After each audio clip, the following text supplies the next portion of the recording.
Coming up on 5 Minute News. COVID hospitalizations skyrocket in children too young for vaccination. 3 men who executed Ahmaud Arbery get life sentences. And groundbreaking black actor Sidney Poitier dies. It's Saturday, January 8. I'm Anthony Davis. Hospitalizations of US children under 5 with COVID-19 soared in recent weeks to their highest level since the pandemic began, according to government data released on Friday, on the only age gap not yet eligible for the vaccine. The worrisome trend in children too young to be vaccinated underscores the need for older children and adults to get their shots to help protect those around them, said Dr. Rochelle Walensky, director of the CDC. Since mid-December, with the highly contagious Omicron variant spreading furiously around the country, the hospitalization rate in these youngest children has surged to more than 4 in 100,000 children, up from 2.5 per 100,000. The rate among children ages 5 to 17 is about 1 per 100,000, according to CDC data, which is drawn from over 250 hospitals in 14 states. Overall, pediatric hospitalizations are at their highest rate compared to any prior point in the pandemic, Walensky said. She noted that just over 50% of children, ages 12 to 18, and only 16% of those 5 to 11 are fully vaccinated. The overall hospitalization rate among children and teens is still lower than that of any other age group, and they still account for less than 5% of average new daily hospital admissions. The trend among the very youngest children is being driven by high hospitalization rates in 5 states: Georgia, Connecticut, Tennessee, California, and Oregon, with the steepest increases in Georgia. At a briefing, Walensky said the numbers include children hospitalized because of COVID-19 and those admitted for other reasons but found to be infected.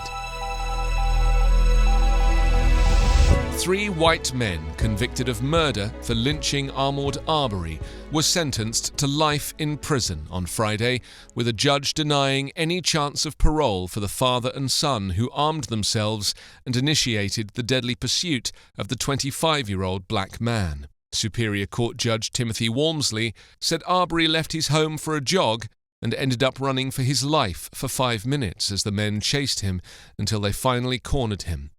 The judge paused for a minute of silence to help drive home a sense of what the time must have felt like for Arbery, whose killing became part of a larger national reckoning on racial injustice.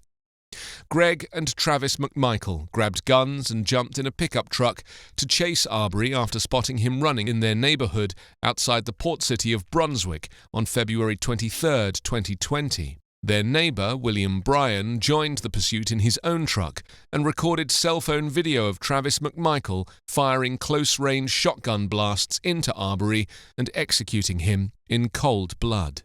Walmsley ordered the McMichaels to serve life without parole and granted Bryan a chance to earn parole after serving at least 30 years in prison. Today, your son has made history because we have people who are being held accountable for lynching a black man in America, said Benjamin Crump, a civil attorney representing the family.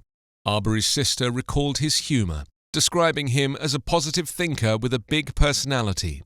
She told the judge her brother had dark skin that glistened in the sunlight, thick curly hair, and an athletic build, factors that made him a target for the men who pursued him. Sidney Poitier, the groundbreaking actor and enduring inspiration who transformed how black people were portrayed on screen and became the first black actor to win an Academy Award for Best Lead Performance and the first to be a top box office draw, has died. He was 94. Poitier, winner of the Best Actor Oscar in 1964 for Lilies of the Field, died Thursday at his home in Los Angeles, according to Latrey Raming, the Director of Communications for the Prime Minister of the Bahamas. His close friend and great contemporary Harry Belafonte issued a statement on Friday remembering their extraordinary times together. For over 80 years, Sidney and I laughed, cried, and made as much mischief as we could, he wrote. He was truly my brother and partner in trying to make this world a little better. He certainly made mine a whole lot better. Few movie stars, black or white, had such an influence both on and off the screen. Before Poitier, the son of Bahamian tomato farmers, no black actor had a sustained career as a lead performer or could get a film produced based on his own star power. Before Poitier, Hollywood filmmakers rarely even attempted to tell a black person's story. Poitier's rise mirrored profound changes in the country in the 1950s and 60s. As racial attitudes evolved during the civil rights era and segregation laws were challenged and fell, Poitier was the performer to whom a cautious industry turned for stories of progress. Debates about diversity in Hollywood inevitably turned to the story of Poitier.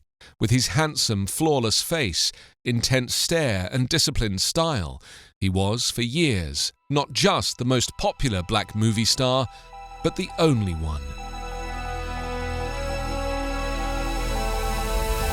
You can subscribe to 5 Minute News on YouTube with your preferred podcast app. Ask your smart speaker or enable 5 Minute News as your Amazon Alexa flash briefing skill. Subscribe, rate and review online at 5minute.news. 5 Minute News is an Evergreen podcast covering politics, inequality, health and climate, delivering independent, unbiased and essential world news daily.